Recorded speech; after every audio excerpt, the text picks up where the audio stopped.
आपको सारी चीजें बता दे, ये जरूरी नहीं।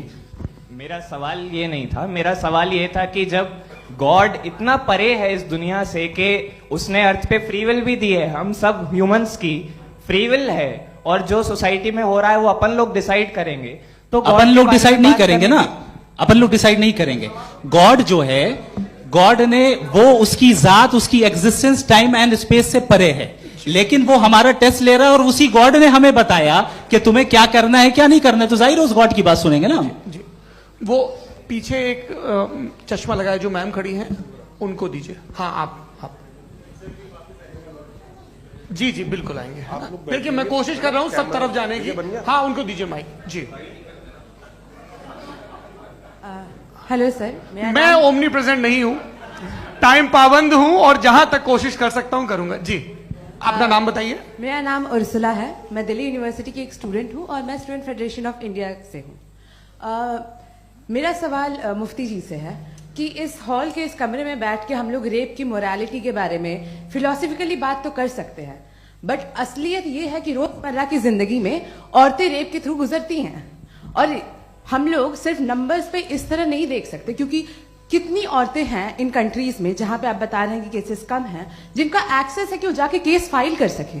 कितनी औरतें हैं जो जिनको काम करने की आजादी है उन कंट्रीज में। यूरोप में ये आजादी आ गई, यूरोप में ये रूल्स आ गए, तो हम आज उसके बारे में बात कर पा रहे हैं। जी जवाब। आपने ये कहा कि कमरे में बंद होकर हम लोग इस पर फिलोसफिकली बात कर सकते हैं, लेकिन हकीकत में क्या हो रहा है, वो ग्राउंड लेवल पे क्या हो रहा है, जो बहुत गलत हो रहा है, और वो सफर कर रही है। आई अग्री, बहुत गलत हो रहा है, और जो गलत हो रहा है उसको हमें रोकना है। और क्यों रोकना है, वो गलत क्यों है, हमारे पास इसका ऑब्जेक्टिव फाउंडेशन है, इनके पास उसका ऑब्जेक्टिव फाउंडेशन नहीं है। मैं ये कहना चाह रहा हूं कि जहां पे भी जुल्म हो रहा है, जहां पे भी औरत पे जुल्म हो रहा है, या उसकी इज्जत लूटी जा रही है, या उसे तकलीफ पहुंचाई जा रही है, और सिर्फ औरत नहीं, किसी इंसान के ऊपर भी जुल्म हो रहा है, तो उसके खिलाफ खड़ा होना, ये मोरालिटी हमारे पास गॉड के पास से आई है। वरना जावेद साहब तो कह रहे हैं कि जो है मेजॉरिटी डिसाइड करेगी, तो मेजॉरिटी तो कभी भी बदल सकती है।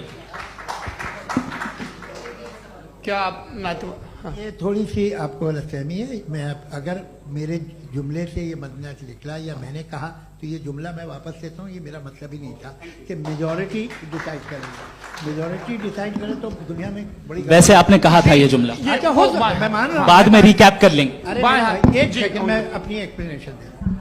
मुनासिब बात यह है कि हम सब के सब दिल में जानते हैं कि क्या अच्छा है क्या बुरा है, हमें पता है अच्छी तरह से। जो लोग बुरे काम करते हैं उन्हें भी मालूम अच्छा क्या। यही तो सवाल था हजरत कि फिर ये मोरालिटी आई कहां से? Cross examination. हाँ जी हाँ। मोरालिटी साथ रहने की डिजायर से आई, यानी साथ रहकर जो कुछ कह दे, जो कुछ कर दे, वो हो जाएगा। नहीं नहीं, तो आप कायदे से रह ही कर सकते हैं जब तक लोगों में मोरालिटी हो, वरना क्यास हो जाएगा। ये आपको कैसे पता? जी हमने देखा ना, जहां मोरालिटी का क्यास हो गया, हम देखते हैं। कहां पे देख भाई? तो दुनिया में आप जो कह रहे हैं, आप कहीं पे अगर गलत हो रहा है, इस बहस तो उसको आप देखिए, आप एपिस्टेमोलॉजी की बात कर रहे हैं, मैं ऑन्टोलॉजी की बात कर रहा हूं। मैं इस बहस फाउंडेशन आप दोनों लोगों को चाय पे होस्ट करूंगा, वहां पे क्रॉस एग्जामिनेशन कर लीजिएगा। अभी ऑडियंस का हक मार रहे हैं आप लोग भाई, सर जस्ट लोग हैं आप लोग। और ये भाई ये हाँ उधर आएंगे, जी सर आएंगे। अच्छा सर मेरा नाम लईकुर रहमान है और मैं अलीगढ़ मुस्लिम यूनिवर्सिटी का स्टूडेंट हूँ, और जहाँ तक मुझे पता है कि sir you are also product of Aligarh Muslim. मैं भी उसी चमन का बुलबुल। हाँ सर, तो बहुत खुशी हुई मुझे जान करके कि मैं आपसे मिलूंगा। सवाल सर, मेरा सवाल यह है, सर सैयद अली रहमा का नजरिया यह था कि खुदा के वजूद को अकल के दायरे में रह करके तलाश करना, न के पूरी तौर से उसका इनकार कर देना। Sir how will you define it? नहीं तो ये तो आप इन्हें बताइए। ये सवाल आपसे खुदा का वजूद साबित कर रहे हैं, तो सर आपने इनकार कर रखा है, इस वजह से मेरा क्वेश्चन। उन्होंने यही सर से एक सेकंड, सर सैयद ने यही कहा ना कि अकल से आप खुदा के वजूद को साबित नहीं कर सकते, यही कहा ना भाई। वो उन्होंने कहा कर सकते हैं और वो कर दिया गया आज। वो फोन तलाश करना या साबित करना अकल से अकल से नहीं हो सकता। अरे सवाल तो सुन लीजिए जी। अकल से नहीं हो सकता है, यही कहा ना आपने। अकल से हो सकता है, अरे वो यही कह रहे हैं भाई, आप बता रहे हो सकता है, वो तो कुछ और। आप अगर सर देखो नौजवान फोन ले लो, वो इतनी बोले। कमाल की यूनिवर्सिटी है। अरे भाई दे दो मेरी ना बात जरा तो- एक मिनट, अरे दे दो मेरे भाई माइक। मेरी बात सुनो, नहीं, माइक मैं पे समझ- बोलो ताकि जो लाखों लोग देख रहे हैं माइक दे दो ना। अरे देंगे ना माइक, तुम ठहरो तो। हाँ सर मेरा सवाल ये था कि सर सैयद अलैहि रहमा का एक नजरिया था अपना कि खुदा का जो वजूद है उसको अकल के दायरे में रह करके तलाश करना है, न कि पूरे तौर से इनकार कर देना है। ये उनका कॉन्सेप्ट था। लेकिन मेरा सवाल ये है कि आप इसको कैसे डिफाइन करते हैं, एक्सप्लेन कैसे करेंगे, मैं आपसे मैंने जानना अकल चाहता के दायरे हूँ, में- क्योंकि you are the product of Aligarh Muslim University. मुझे अकल के दायरे में रख के मैंने बहुत तलाश की, मुझे मिला नहीं। हाँ ये इधर उधर वो चश्मा लगाए जो, हाँ उनको दे दीजिए। जी जी फटाफट पूछिए, बस 5 मिनट है, 5 मिनट में खत्म हो रहा है। हाँ अस्सलाम वालेकुम मुफ्ती साहब। एंड मेरा सवाल जावेद अख्तर साहब से। क्या नाम है आपका? अरे भैया सब मुझे तो क्या पूछ रहे हो यार? हाँ। फैज फैज पूछिए फैज साहब। तो मेरा सवाल ये है कि अभी जो एथियस्ट है वो problem of evil argument use कर रहे हैं अगेंस्ट मुस्लिम्स, राइट? कि इस दुनिया में इतना सारा इविल है और अगेंस्ट मुस्लिम तो यहाँ अगेंस्ट थियस्ट। हाँ थोड़ा सा करेक्ट कर लीजिए भाई, पूरी मशक्कत ही इसी बात की थी कि किसी एक मजहब पे बात न टिके। जी, तो बेसिकली ये आर्ग्यूमेंट ऐसा है कि इस दुनिया में इतना ज्यादा इविल एग्जिस्ट करता है और अगर एक ऑल गुड गॉड है तो वो रोकता क्यों नहीं है? लेकिन इस सवाल में एक हिडन अजम्पशन ये है कि इस दुनिया में इविल एग्जिस्ट करता है। अब एथियस्ट ये कैसे ऑन्टोलॉजिकली प्रूव कर सकते हैं कि इस दुनिया में इविल एग्जिस्ट करता है? मैं आपको बताता हूँ, थोड़ा सा समझा। नहीं सर सर, एक सर, मिनट, आप मेरा हम लोग सवाल इनको पूरा सुनने आए। नहीं please don't do. I want to explain नहीं ऑन्टोलॉजिकली। हम समझ गए सर, इनको अब जवाब देने दीजिए। अच्छा सवाल पूछ लो मैं। अभी तक क्या था वो मैं थोड़ा सा ऐड ऑन कर लेता हूँ। तुम गुरु, तो हम जब इसका राउंड 13 करेंगे ना तब तुमको स्टेज पे बिठाएंगे। जी तो हाँ जल्दी से। तो देखिए एथियज्म के हिसाब से सब कुछ रैंडमली बन गया है, सब कुछ एटम्स और मॉलिक्यूल्स है। एक पत्थर में और मुझ में सिर्फ इतना फर्क है कि हम लोग एटम्स और मॉलिक्यूल्स का अलग अलग रीअरेंजमेंट है। अब एक पत्थर को कोई इंसान तलवार से 2 टुकड़ों में काट दे या मुझे, according to atheism it is same. There is no evil and good according to atheism. जी जी अच्छा, फैज साहब का सवाल ये है कि हाँ कोशिश भी करते तो इससे गलत सवाल नहीं कर पाते। एक लाइफ फॉर्म है और लाइफ फॉर्म में फीलिंग्स हैं, मतलब लाइफ फॉर्म सुनता है, देखता है, टेस्ट कर सकता है, फील कर सकता है। तो उसकी जो ये जो क्वालिटी इस बबल में आ गई हैं, वो जानवर में भी है, इंसान में भी है। तो जाहिर है कि उसे कोई तकलीफ पहुंचेगी, तो चूंकि उसके पास वो सेंसिटिविटी है तो मैं करेगा। पत्थर में वो सेंसिटिविटी नहीं है।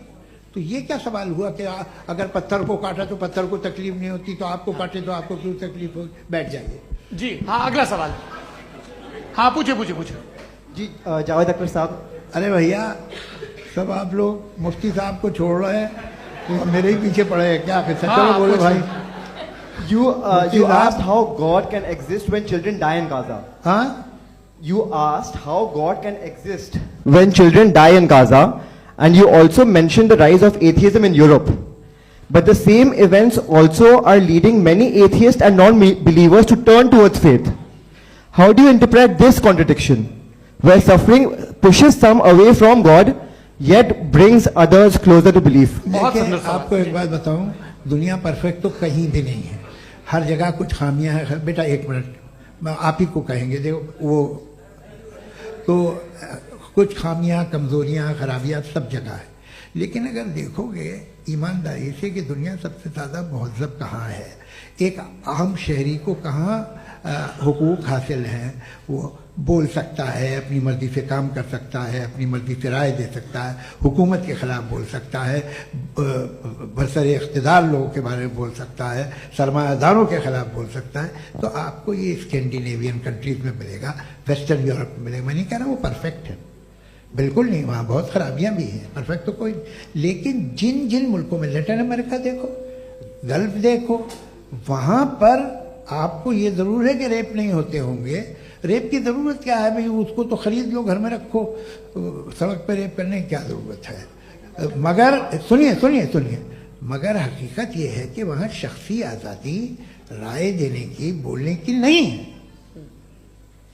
जी ये एक आखिरी सवाल मुफ्ती साहब से। हाँ मैम, इनको माइक दीजिए। शुक्रिया। मेरा नाम मनीषा है, मैं हरियाणा से आई हूँ। मैं मुफ्ती साहब से एक बात पूछना चाहती हूँ। आप बार बार जावेद साहब को कॉन्ट्राडिक्ट तो कर रहे हैं कि आपने ये कहा, लेकिन आप भी अजम्पशंस के बेसिस पे बात कर रहे हैं। आपने खुदा के होने का कौन सा प्रूफ पेश किया है खुदा की एग्जिस्टेंस का? अब माँ इस सवाल को अलग रहने दीजिए, कौन एथीस्ट है कौन नहीं है। और दूसरी बात जो आपने एक छोटी सी कही थी कि ये फ्री विल का इस्तेमाल करता है इंसान अपनी, लेकिन इस फ्री विल का इस्तेमाल में मतलब खुदा ने ये दे दी सबको ये इजाजत कि वो कितना घिनौनापन और कितने ज्यादा खराब से खराब तरीके इस्तेमाल कर सकता है। जवाब सुनते जी। आप फ्री विल को मानती है ना, या अब कहती है कि फ्री विल नहीं है ना? मानती है ना? तो अब आपके पास इसका कोई एक्सप्लेनेशन नहीं है कि अगर एक इंसान उस फ्री विल का इस्तेमाल करके गलत काम कर रहा है और बच के अच्छी जिंदगी गुजार के निकल जा रहा है, उसका कोई रिकम्पेंस नहीं है। हमारे वर्ल्ड व्यू में जो इंसान गलत काम कर रहा है उसको भी रिकम्पेंस यानी उसका बुरा बदला मिलना है, और जो सही काम कर रहा है उसको सही बदला मिलना है। लिहाजा जो फ्री विल है वो इस तरीके से है कि एक लिमिटेड टाइम तक खुदा ने मोहलत दी है। ऐसे नहीं कि छूट दे दी, जो करना है करते रहो हमेशा। वक्त आएगा जब एग्जाम का टाइम खत्म होगा तब रिजल्ट आएगा। दौराने एग्जाम जबरदस्ती आपको नहीं बताया जाएगा। अरे भाई एक सेकंड जी, एक सवाल मुफ्ती साहब से मेरा मुफ्ती साहब से एक सवाल। रुक जाइए, आपसे फोन आप इसके बाद आपसे यही रहेंगे वो। हाँ, बोलिए। मैं मुफ्ती साहब एक ही सवाल करता हूँ कि अगर जो हो रहा है फ्री विल से हो रहा है और एक दिन बरोज़ क़यामत इंसाफ होगा मैशर में वगैरह वगैरह, तो दुआ क्यों मांगते हैं लोग?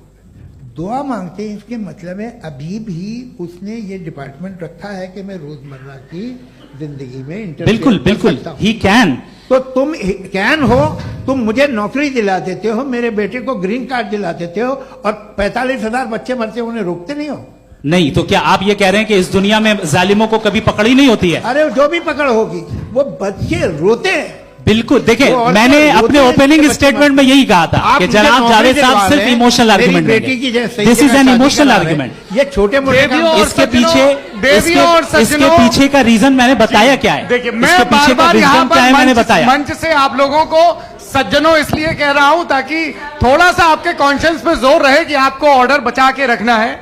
वक्त तय हुआ था, ये वक्त पूरा हुआ, आपने इतने धैर्यपूर्वक सुना, मैं आप सबका बहुत बहुत शुक्रगुजार हूं। यदि इन दोनों विद्वानों की इच्छा होगी तो कभी हम इस बातचीत का राउंड 2 राउंड 3, यही तो देखिए खूबी है इंसान की कि बहस मुबाहसे में वो पड़ा रहता है। आप लोगों ने बड़े धैर्य का परिचय दिया, बहुत बहुत शुक्रिया। इसी के साथ ये बातचीत यहाँ पे समाप्त होती है। आप लोग को मैं एक बात बता दूं, ये सारी बहस हो गई, अब मुफ्ती साहब और बड़े मुफ्ती साहब इन साथ के साथ मैं खाना खाने वाला हूँ।